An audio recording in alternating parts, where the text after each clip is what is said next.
Lesson number 6। अब हम study करेंगे मोड फॉर अनग्रुप्ड डाटा। देखिए, mode is defined as the most frequent occurring observation in the numerical data.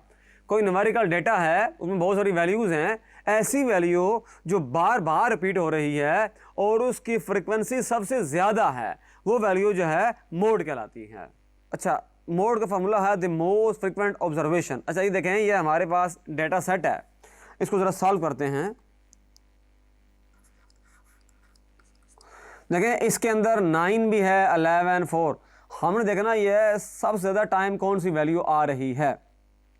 तो देखा जाए तो बज़ाहिर 8 जो है 1 time, 2 time, 3 time, 4 time, 5 time, ये 8 जो है 5 टाइम्स आ गया है।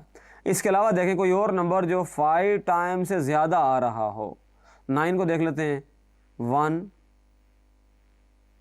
2, 3, 4, 5। 9 जो है वो आ रहा है 1, 2, 3, 4, 5 टाइम्स आ रहा है। उसके अलावा 4 को देखें ज़रा, 1, 2,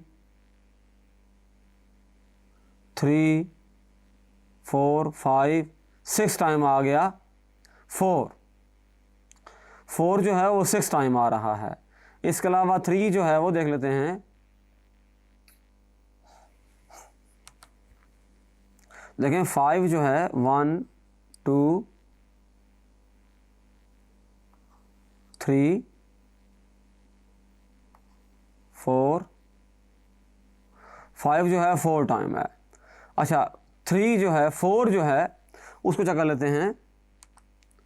4 को देखें, ये 1, ये 2, ये 3, ये 4, ये 5, ये 6। तो 4 की जो फ्रिक्वेंसी है वो 6 टाइम्स है। बाकी देखें ज़रा, जो बाकी नंबर्स हैं, 3 जो है वो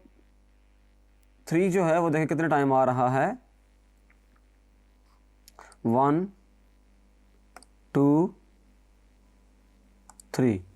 7 जो है 1, 2, 3, 4, 5।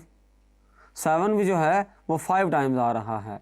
तो इसका मतलब ये हुआ कि जो 4 है वो चूंकि 6 टाइम आ रहा है, 6 टाइम्स, और इसकी जो फ्रीक्वेंसी है वो बाकियों के मुकाबले में सबसे ज़्यादा है।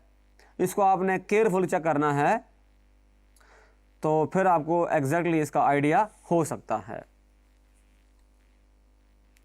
तो इसका जो मोड है उसकी जो वैल्यू है वो 4 है। इस केस के अंदर जो मोड है वो 4 है। बाकी जो वैल्यूज़ हैं उनकी फ्रीक्वेंसी 6 से कम है। जैसे आपने चेक किया बाकियों को भी, 5 को भी चेक किया आपने, 8 को भी चेक किया आपने, 7 को भी चेक किया, एंड सो ऑन।